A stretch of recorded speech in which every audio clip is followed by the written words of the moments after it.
some of them didn't come because maybe the harsh winter. Now, when you think about it, then it wasn't like here was the Diocese of Buffalo and here was it was just New York State. So they're coming across New York State in the winter, coming to Buffalo. They don't know anybody here. So he had a little struggle getting us here, but finally we got here. And there was a convent here, and that's it right there. It was down in the first ward, and it was a convent where the Brigidine sisters lived. Now, we don't even know much about the Brigidine sisters, and even the research person for our community couldn't find out much about them. But they were here in Buffalo, and they left this convent empty. So what better place to put the Sisters of Mercy is in an empty convent, right? The problem was they never checked anything out to see what was in that convent. So these sisters came all this distance and there was nothing for them. No beds, no food, nothing.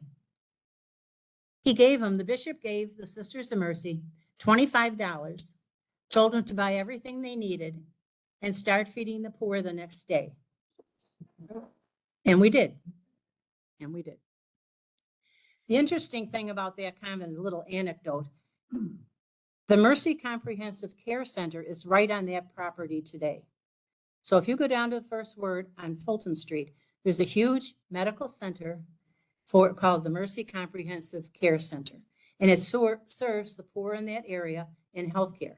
Exactly what Catherine McCauley started out doing from the very beginning. And the interesting part about that, two things. One, Sister Joan, who's here with me, and myself, were the last sisters to live in this convent. We lived in this convent in 1960, in the 60s. And when we lived there, there were 12 of us. And the third floor was already condemned. So we couldn't go up on the third floor. But we lived on the second floor and the first floor. Now, there were lots of mice back when the sisters first moved in. But now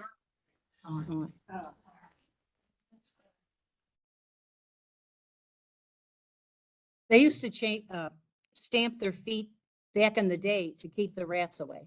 When we were there in the 60s, Joan will laugh at it. I killed 4 bats in her bedroom in one night. She would come and say, "There's a bat in my room. I don't do bats." So I'd go whack the bat, back to bed. And there were mice everywhere. We used to watch the mice dangle from our curtain strings, and when we lived there. So that's a little history of that building.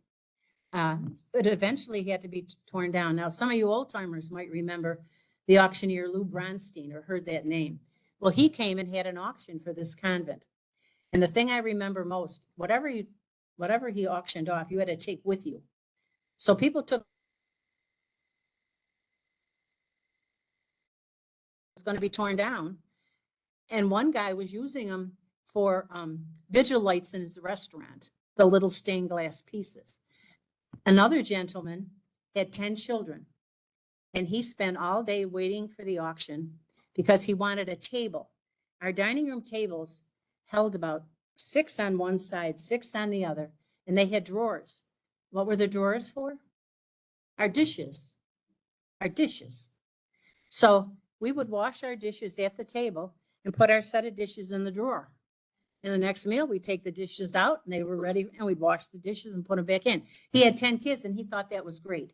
So he wanted that table for his 10 kids to have dishes to put them in. And he stayed all day, but he got that table. So that's a little background of that particular property. The other thing I want to say is it was extreme poverty in those days for everybody, including the sisters. And on a very special day, the sisters might get a ginger snap cookie.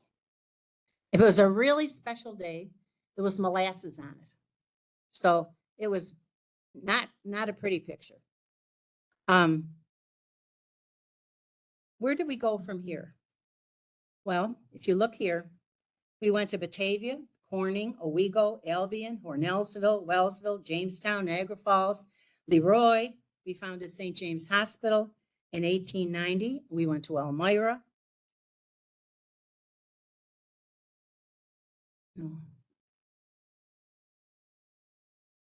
So 40 years have passed, okay? We needed a new house. Although I always laugh because they needed a new house back then, but we still lived in it in the 60s. We needed a new home, and the bishop wanted the sisters to go to South Buffalo. And in those days, we pretty much did what the bishop wanted. However, the sisters did not want to go to South Buffalo. And why not? It was called no man's land. It was a dismal swamp. And the sisters were very poor. They didn't have any money. Their salary was about $200 a year or nothing. Most sisters worked for nothing. But as we do now, and we did then, we pooled our resources. And I always say this because many people don't understand this, but all of us have worked for years and years, some in schools and received stipends, very little amount, but some worked in hospitals that got regular salaries or in places that, but we never saw a check ever in our lives of anything we ever earned. That money always went into a pool to serve all the sisters because there were sisters that were sick, couldn't work. So our money is always pooled. It's never our money. And that's true today, but it was true then too. And they personally owned nothing. So what were they going to do when they needed a new home? They didn't have any money. So what did we buy? We bought this. It was called the Choate Estate. Does that name sound familiar to people in South Buffalo? Sure. It was across the street from the park, Casanova Park, right here. And it was called Windermere. It was called the Wind from the Lake. And for 25 years, it was owned by the Rufus Choate family. And the price being asked was $31,000. Huge in those days. So the Reverend Mother asked every sister to raise $100 to make the down payment of $10,000. So the sisters had bake sales. They went out and begged. They had lawn fetes. They did whatever they could do to raise $100. Now I look back and I think to myself, that might be like the president of our community today asking us to raise maybe $5,000. I'd have a hard time raising $5,000 today, let alone back then 100, but they did it. They raised more than the $10,000 to start the house. We bought the house in 1902. When they first occupied the house, they slept on trunks, packing boxes. Some food was brought to them, but there was nothing there even to prepare the food. And most of the time, the sisters went to bed hungry. A cow and a few chickens were given to the sisters by the neighbors, and it was said we were living on snowballs. The generosity of so many people is what sustained us today and throughout our history. And you're going to hear this more when I continue, because every time we were in dire straits, people came to help us. People were just so wonderful to us. So in that house, we opened a grade school in 1903. We opened Mount Mercy Academy in 1904. And then we also started a laundry in 1904 for additional income. Now that laundry, I don't have it here, but it was a poem that we advertised in the paper. Something like, come and bring your wash, it's 5 cents a pound. It'll come back clean and neat. Please come to Mercy Laundry, something like that. The laundry, interesting thing about that laundry is it was burnt down in 1913. And the insurance from that laundry was $14,000. We used that $14,000 for the down payment of Mercy Hospital. Interesting, isn't it? Okay. The winters were very severe. Very little respite from the cold, just like today. Very stormy weather. And the land, the great sweep of land between here and Lake Erie was nothing. So from here to Lake Erie was just a swampland. It's hard to envision today, I think, but there was nothing to remove the snow in those days. We used to board up the windows halfway and pack straw between the two windows to keep out the cold because it was so cold. I have to mention here Nelson Baker. Anybody ever heard of Father Baker? Yeah. He was our financial advisor. And he had been a financial advisor before he became a priest. So he had a statue delivered to us as a present. And it was a statue of Our Lady of Victory, delivered to us to be put in the convent. And it was put in the chapel in this house, okay, the house you saw. And this is what he said. He said, meaning Our Lady sees fit to pay you a visit and intends to remain with you, and by her presence bring you all kinds of graces and blessings, and hoping that you will continue to do so, and that you will prove to her by your dedication that you appreciate her being here. So from 1905 to 1928, the sisters began 22 new ministries in Western New York, including most of the parishes in South Buffalo. Okay, we're going to stop and talk a little about Mercy Hospital because it happened during those years. Mercy Hospital was started in 1904. It was quite a year for the Sisters of Mercy in Buffalo. We had just opened the academy, the grade school the year before, and now a hospital. So I always say, God forbid we didn't have enough to do that we should start a hospital, okay? But we did. What was happening is, at the turn of the century, a lot of citizens and physicians were asking for a hospital in South Buffalo. There was nothing anywhere near around here. It was easier said than done. Why? Money. Nobody had any money to build a hospital. So Father Nash, who was the pastor of Holy Family, you know where Holy Family Church is? Okay. He was the pastor of Holy Family Church. And he was living in the former William Connor's home, where Holy Family Church is today. And he suggested that the sisters buy his house, move it down the street. Okay, take the house, move it down the street to 2 vacant lots on Tiff Street. And it opposite Mulroy Playground, which is right down at Tiff Street before you go down toward the lake.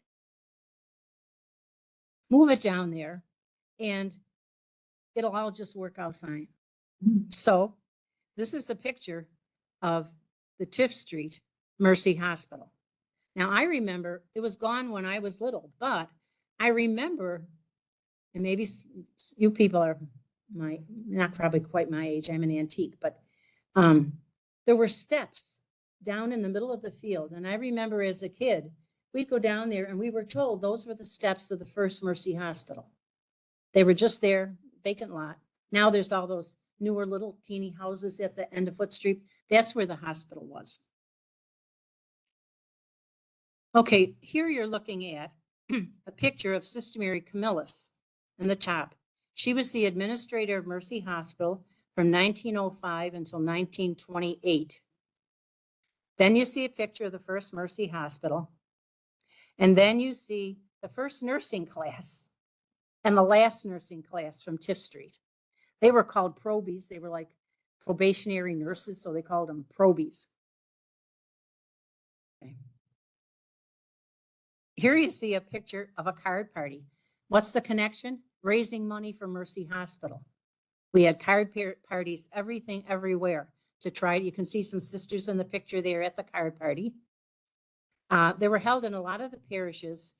And then this is a picture of the first X-ray machine in 1906.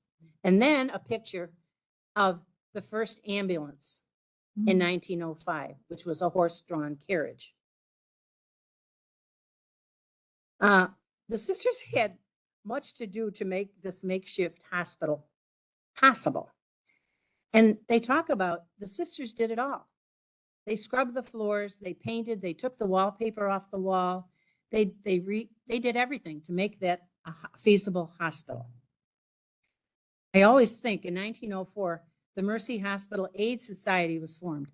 And I thinking to myself, did they come and help us scrub? Or did they help us take the paper off the wall? Or did they help us paint? I don't know. I'm thinking they did. Okay. Many donations were pouring in. And this cracks me up. Maybe it'll crack you up. I don't know. But donations were coming in to make this possible happen, okay? Here's what the gifts were. $5 worth of drugs, blackberry wine, 2 gallons of rye, 6 stores, 6 night robes, a dozen pillows, doorknobs and hinges, a bathtub, $15 worth of paint, and jams and jellies, and a barrel of turnip. There were 30 patients at the time, and the sisters lived on the 3rd floor. The School of Nursing's first commencement was in 1906, and that x-ray machine was installed.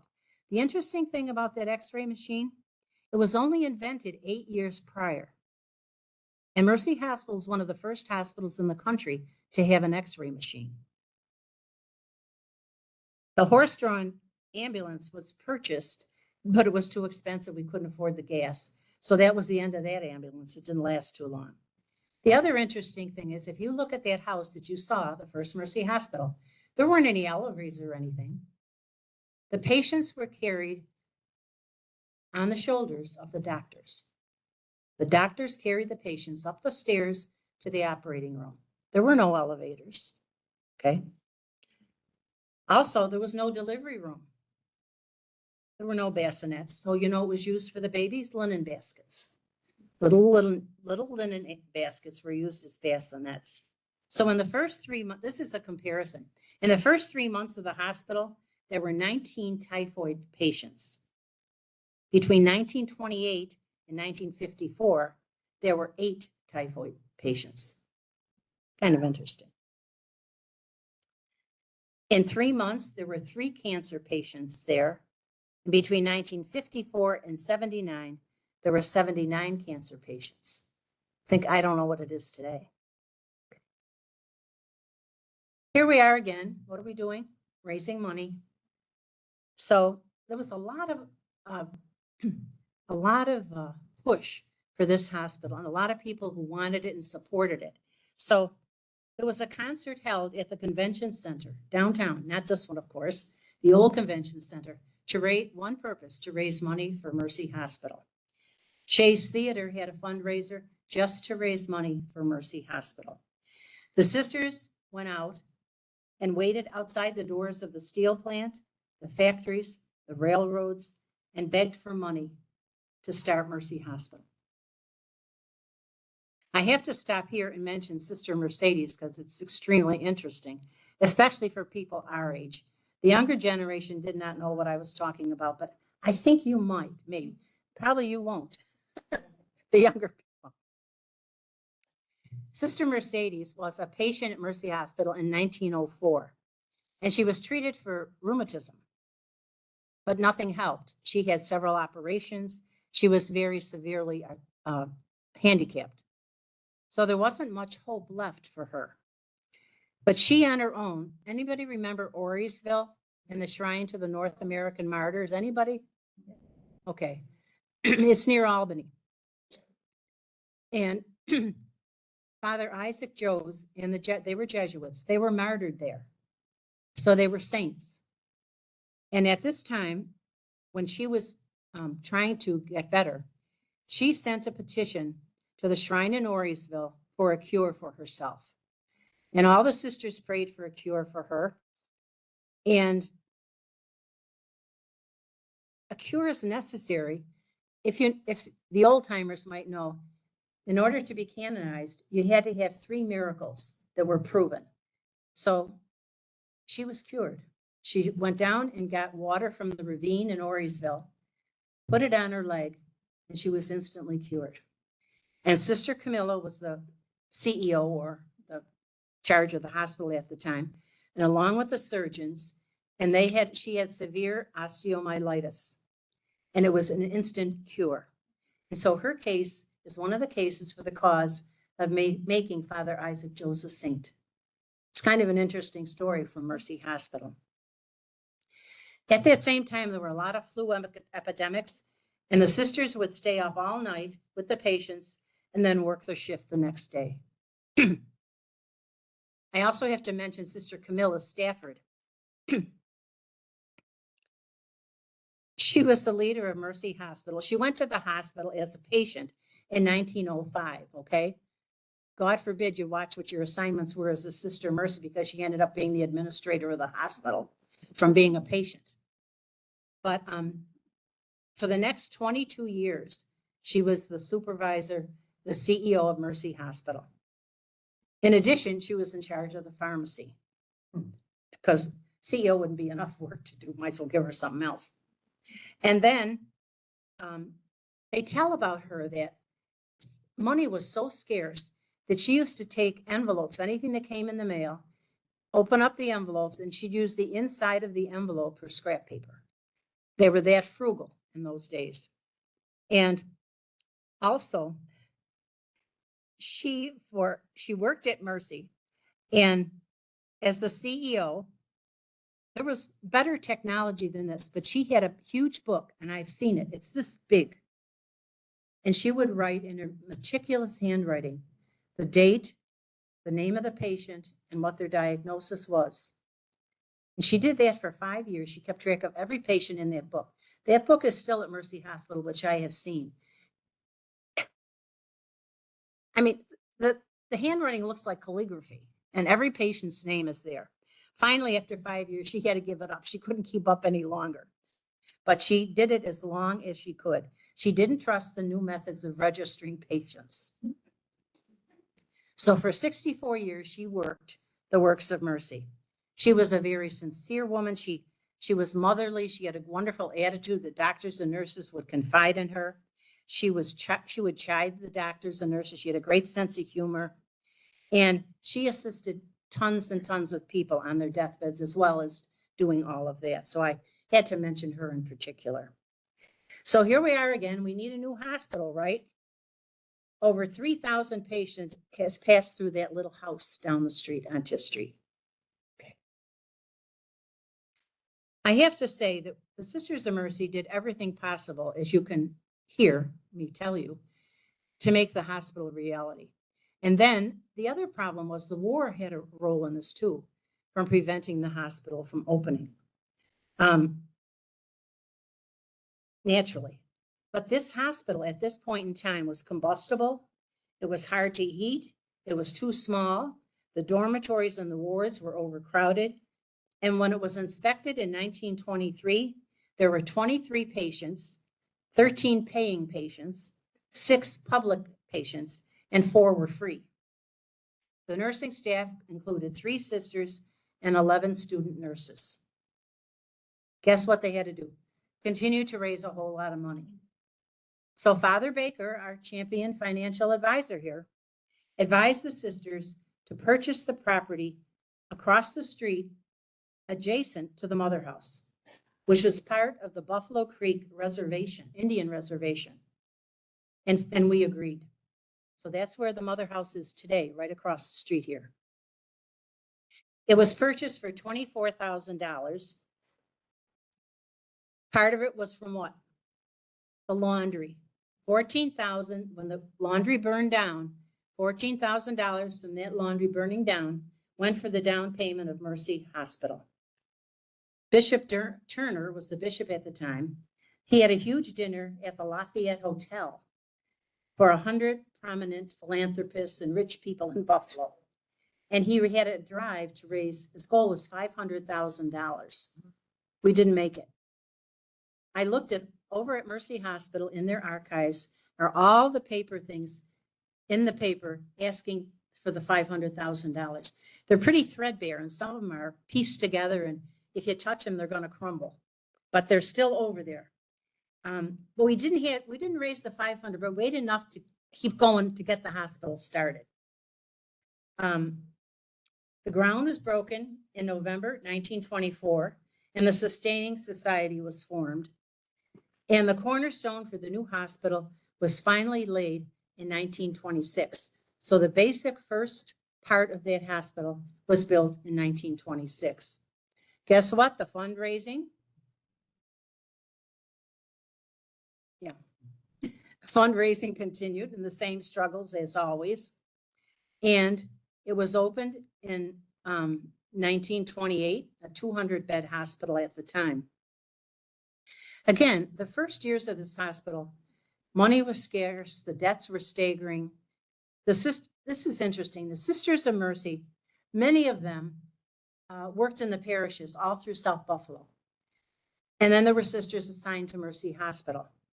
But what happened is the Sisters of Mercy who worked in the schools, after they came home from school, they worked at Mercy Hospital and went over and passed out trays and passed out washed dishes, filed, assisted in offices to cut the expenses at the hospital because it was not doing well. Meanwhile, we were still working in other parts of Western New York in an additional 22 places, including St. Jerome Hospital and Kenmore Mercy Hospital during that time. St. Jerome's was 1917 and Kenmore Mercy was 1951. Meanwhile, we're still sustaining the School of Nursing. And the connection here is we had a School of Nursing. It needed a better residence because it became too small. But we couldn't afford to do it. You know, we just didn't have the money. But eventually, Marion Hall, which is now Trocaire College, was built in 1955. And it was a school of nursing. So if you became a nurse in those days, you lived over at that Marion Hall and resided there as you studied nursing, which is now Trocaire College. And Trocaire College, which you probably would, Trocaire means mercy in Gaelic. So Trocaire, it's pronounced Trocaire. And it's Trocaire College, it means mercy in Gaelic. The college was originally started to educate the sisters. When religious entered, they had to be educated, of course, and they would go out to different colleges, but they wanted to start them out in their own. So Mount St. Joe's College was founded for just the sisters. Sancta Maria College over here was founded just to train the Sisters of Mercy, to start to get them their bachelor's, and then had to go on to get their master's. So a lot of us started out our graduates of Sancta Maria College, but then went on to get a 4-year degree and then get our master's degrees, which most Sisters of Mercy have.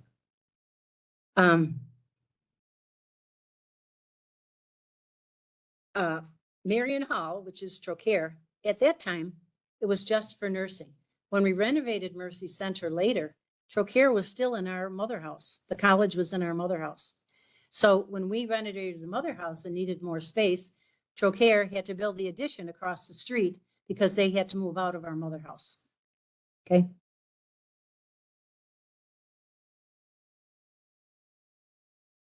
Okay, the growth was phenomenal, really. There were 3 wings. And if you look at, this is the picture of Mercy Hospital before the new emergency room. But there were 3 wings that were in the original plan that we couldn't afford to do those wings at all. So they were just a dream. So now we needed to complete the 3 wings in the original plan. So 21 years after the original Mercy Hospital, Bishop O'Hara dedicated 3 new wings and called them the Wings of Mercy. If you've ever been in Mercy Hospital's chapel, the chapel consists of Carrara marble and Botticini green marble on the sides, if you look. And also the windows in that chapel depict the corporal works of mercy and the patron saints of the Sisters of Mercy.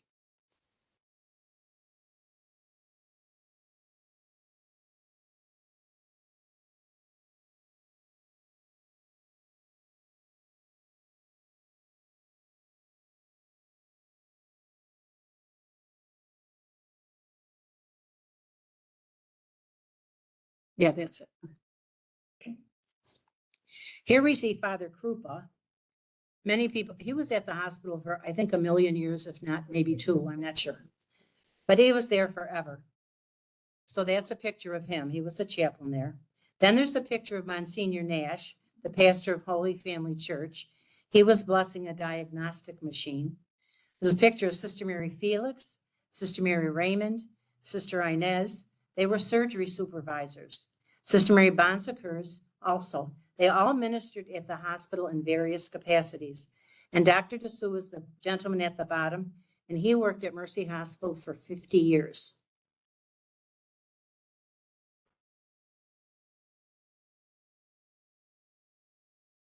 I don't know why it's not over.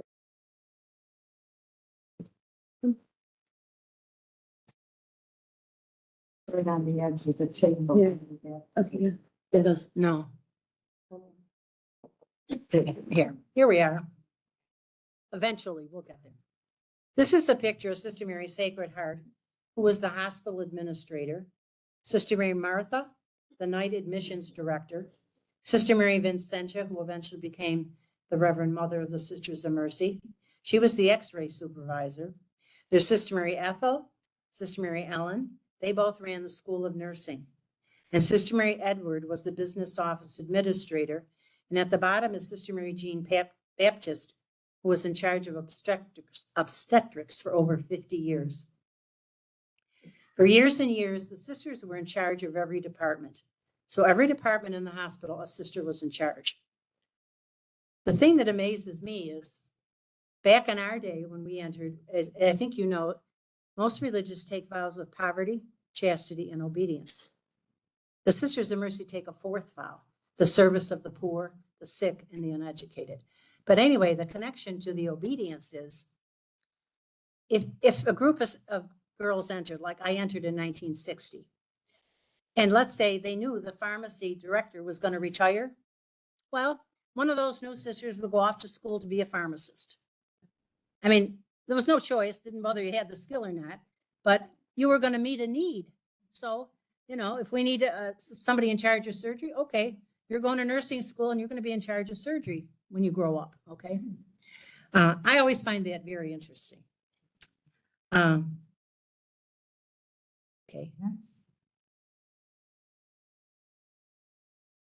That's it.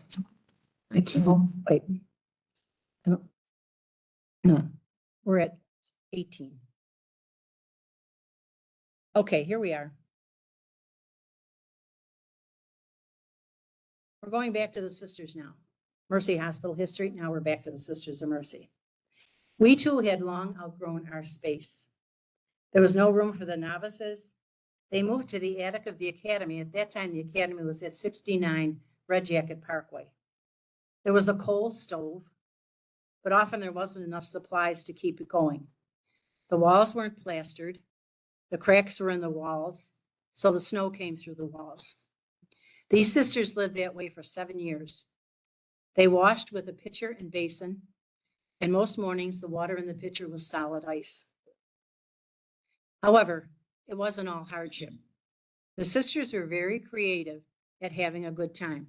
Our foundress, Catherine McCauley from Dublin, said, "Sisters dance every night." I don't know if the sisters here danced every night, but they certainly had a good time and had a lot of fun. Meanwhile, the prayers for a new home for us were intensifying.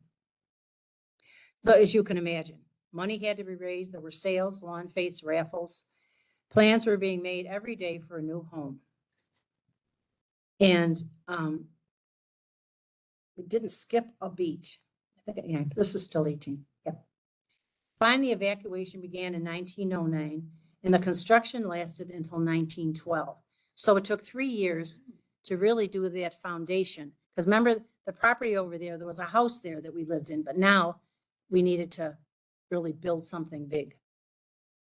So in those days, the bishops had a lot of power. So the lowest bid for the property was $233,000. That didn't count heating or lighting or hardware. So Bishop Colton and Monsignor Baker, they went to Pittsburgh, and no sisters with them, mind you, and it's our house. Went to Pittsburgh, met with the architect, drew up the plans for the new convent, okay? Stayed with the Sisters of Mercy in Pittsburgh, and because they knew them, of course, from way, way back. And finally it happened. The evacuation began in 1909 for the one across the street. Financing was zilch. There were thousands of dollars short of the interest that was being demanded. So Father Baker said, who was our finance man, counseled the superiors to do God's work and go ahead anyway. So he assured us, just like the hospital. So he assured us that many blessings would follow if we did it. So one day in the fall, 3 sisters, we had a Reverend Mother, and she had like a little council, her advisors.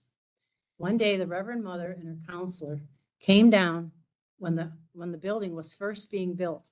And the only thing over there was the foundation, which was about 6 feet high and about, our walls over there are about this thick, very thick. They walked around the foundation at the nighttime.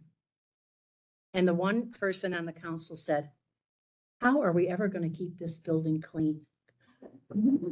The other sister said, how are we ever going to feed them? And the Reverend Mother said, how are we ever going to pay for it? Typical. It seemed mammoth at the time. And I look back and I look at that and we have an auditorium in there for 500 seats. The chapel is as big as a church. Ever think that they were going to occupy that building? I still look back and think, where did they get the bravery to think that? And guess what? Within 50 years, that building was too small. When I entered this is a funny story, when Mary Ellen entered with me. When we entered, there were 27 of us who entered. 17 of us were graduates of Mount Mercy Academy. So there were 27 of us. We were the largest group that came at one time. So there wasn't room in the dining room for us. So the 4 youngest had a table outside in the hall in that big building. And we always laughed because everything was served in groups of 4. There were 5 at our table. So at night, if there were 4 Oreo cookies, there were 5 at our table. We'd cut up the Oreo cookies, make sure everybody got a fair amount, at least got a taste of an Oreo cookie. So I laughed, but I mean, it was funny because we didn't fit in the dining room. In the end, they had to convert something in the basement for an additional dining room. But I don't know where the sisters had the wisdom and the faith to build something that size and think that it would be filled. I'm just going to say this to you. If ever you want to come over to Mercy Center and just come in the front door and want to go up and see the chapel, you're more than welcome. You're welcome anytime. So anytime you want to do that, just say, I would just like to see your chapel or whatever. And you can come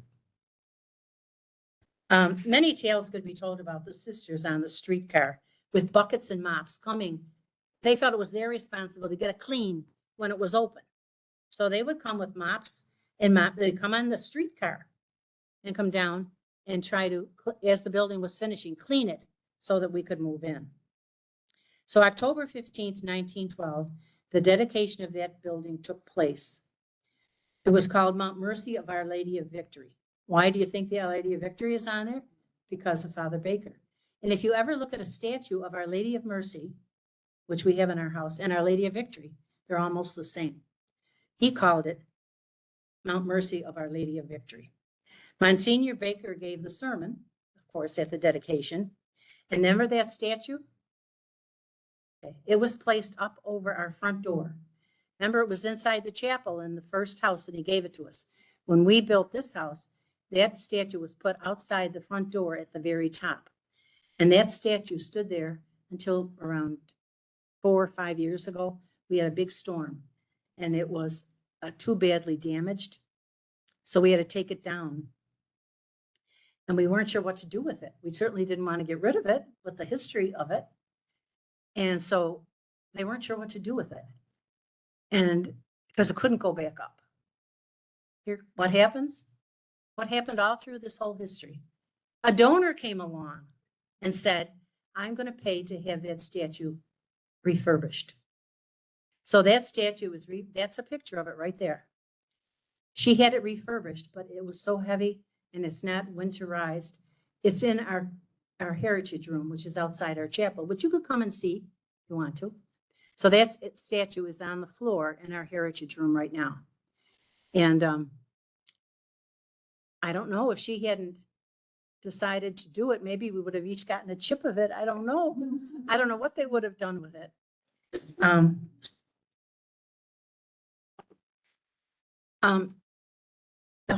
This convent next door was renovated in 1998. So if you look at the picture there, it shows you the inside. If you look at the outside of the convent, you can see the statue up in the corner. Can you see that statue? Right up the front door. It's in a little arch by the cross. That was the Father Baker statue. It was there then. Out in front, there's a porte-cochere, which is an underlying thing, which is the addition when we renovated in 1998. The rest is all the original building. But we really had to renovate because we owned property in Orchard Park. We had a school there, a great grade school there, and our administrative offices were there, our infirmary was there, and we couldn't keep it up anymore. We could keep the two properties up, so we sold that property. So those people all had to come here. So we needed to renovate the building. So Trocare had to move out. That's when they built Marion Hall. And there's lots of stories about fundraising for that as well that I could tell you. But the basic thing is that Mercy Hospital wouldn't exist if it wasn't for the sacrifices of the Sisters of Mercy. All of the parishes would not have happened if it wasn't for the sacrifices of the Sisters of Mercy, who still live across the street from you to this day. So thank you very much.